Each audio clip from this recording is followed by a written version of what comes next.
పులివెందుల్లో రోజుకొక రాజకీయం తెరపైకి వస్తుంది.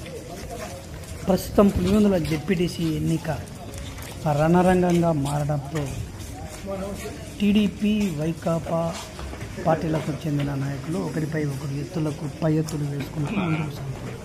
ఈ నేపథ్యంలో దివంగత మంత్రి వైఎస్ వివేకానందరెడ్డి జయంతి సందర్భంగా వారి కుటుంబ సభ్యులు వివేక సతీమణి సౌభాగ్యమ్మ, కుమార్తె సునీత, అల్లుడు రాజశేఖర్ల పులివెందులకు వచ్చారు.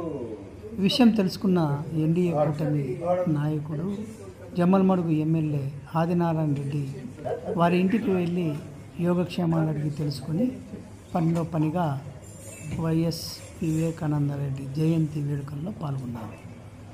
ఇది కేవలం ప్రస్తుత ఎన్నికలను దృష్టిలో ఉంచుకొని ఓటు బ్యాంకు రాజకీయమని వైకాపా వారు పేర్కొంటున్నారు. కానీ ఎన్నికలలో ఎలాంటి ఎత్తులు ఉంటాయి, పొత్తులు ఉంటాయన్న విషయం మామూలు. ఏది ఏమైనా ఈ భేటీ సంచలనంగా మారింది.